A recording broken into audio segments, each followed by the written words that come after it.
The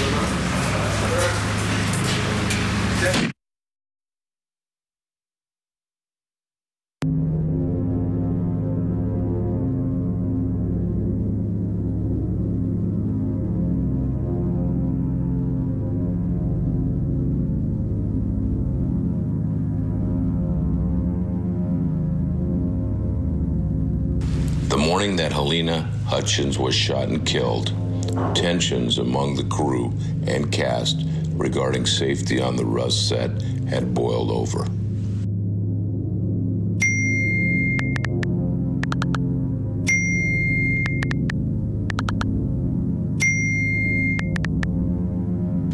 The crew had warned the production that the set was super unsafe and that safety was a massive issue.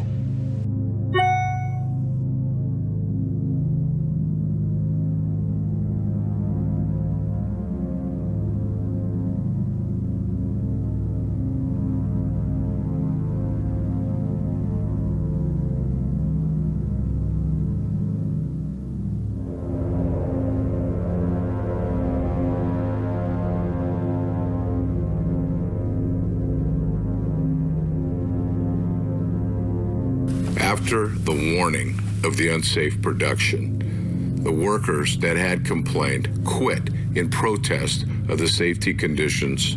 The producers directed the super unsafe production to continue. This is the story of what happened. Mr. Baldwin and the Rust crew and cast committed major breaches of industry safety protocols.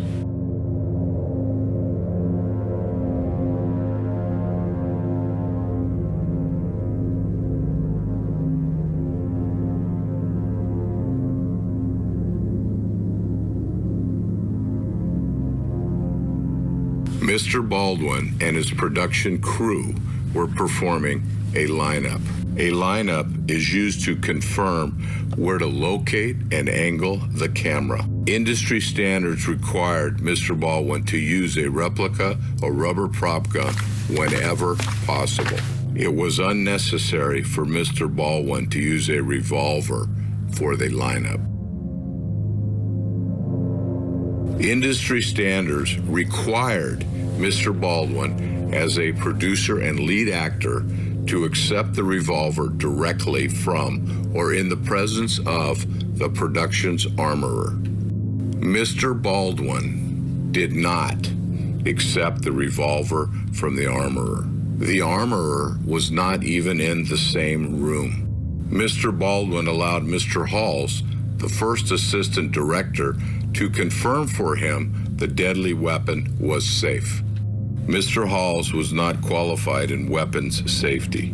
Mr. Halls did not look at every round in the revolver's cylinder.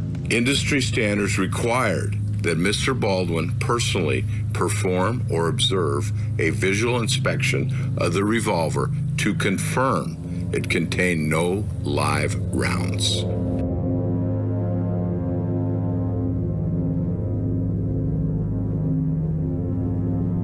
Industry standards required Mr. Baldwin to be trained and qualified in safe handling and proper firing procedures before accepting the revolver. Mr. Baldwin refused weapons training on how to perform a cross draw, the type of gun draw he was about to perform in the church. The first rule for safety with firearms on a production set required Mr. Baldwin to treat all firearms as if they were loaded and refrain from pointing a firearm at anyone. The industry standard required Mr. Baldwin to remember that any person or object at which he points a firearm could be destroyed.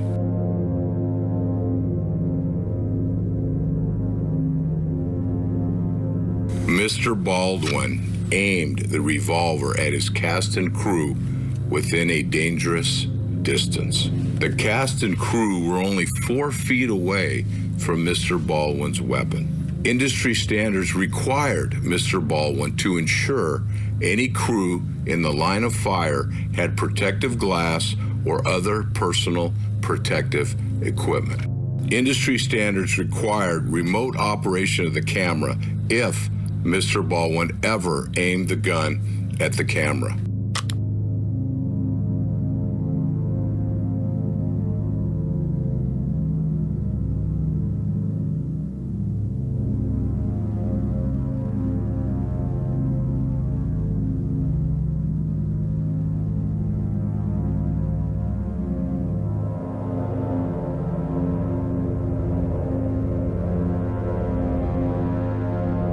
When you shake a dummy round, you hear a BB rattle. When you shake a live bullet, you do not hear anything.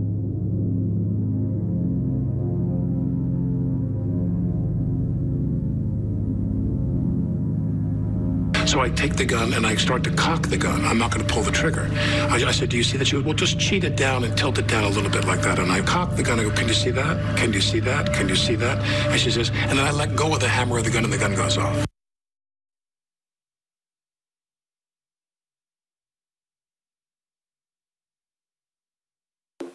There's definitely two deliberate acts that were required there. He had to cock the gun and he had to press the trigger. If he had his finger on the trigger, here and he's pressing it, he may not be aware that he's pressed the trigger. Then he pulls the hammer back. Right. And then he releases it, and then the gun fires.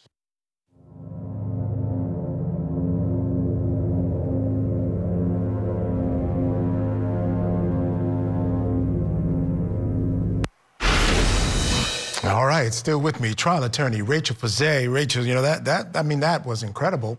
You know, it just shows some of the incredible animation that folks are able to come up with. I know you were able to get some inside information. You were part of an interview with that gun expert. You were part of that same show, or at least a show involving him as well. Your take on this video, particularly as it relates to the fact that it's being filed now, prior to the criminal investigation being completed, how does that affect things? I think it's pretty smart on the part of those civil lawyers that made that pretty darn good animation. So the impact that the civil case has at this point is that they are trying to move the case forward. So now they've filed the case and they want to move the case forward during what is now an active criminal investigation. And even if there are charges filed at this point, it's still an active criminal investigation. And now they are trying to collect their testimony during an active criminal investigation. They are also providing lots of their own evidence to the criminal prosecutors by setting forth succinct evidence through their own investigations, because they are doing their own investigations. So it has two effects. One is a civil case is a whole heck of a lot easier to win when there is an active criminal prosecution against your defendants. That is a really good thing when you are a plaintiff in a civil case. The second part is that it puts that pickle, it puts the defendants in quite a pickle, because now if they answer your questions in your civil case, all of that information finds its way over to the criminal prosecutor. So they have two options. We can answer your questions in our civil case, or we can take the Fifth Amendment. Neither are particularly great options when you're also dealing with the implications of a potential criminal charge. So what's happening here is the civil case can help guide the criminal prosecution. Alec Baldwin and the producers of Rust and all of those named have two separate parties investigating, where the civil investigators and the information gained on the civil side can be and will be provided to the prosecutors. Now, what's interesting in this particular case is throughout this thing, Alec Baldwin has claimed that other people were responsible. And we know that there were these missed protocols. They went through that throughout this video, talking about the different things that weren't followed, different protocols that weren't followed. But one thing I think we have to remember here is that he wasn't just an actor, right? He was also a producer on this film, someone who had invested in it and had a larger role. And I think that's important to remember here in terms of the civil suit, but I think also in terms of the criminal side of this as well. So this has been Alec Baldwin's strategy throughout this case, which is, it's not my fault, I didn't do it, somebody else said cold gun. And I think there is absolutely no question that he did not do this intentionally.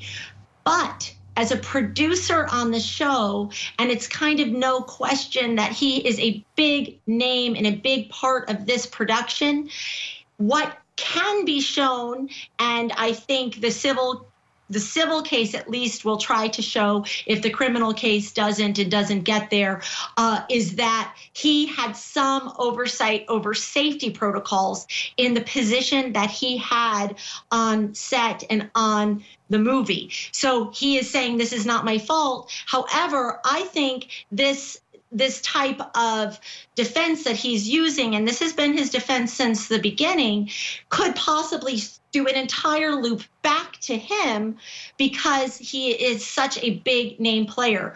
But the production manager, whoever is the producer in charge of safety, if he has anything to do with that, that's where it comes back to him.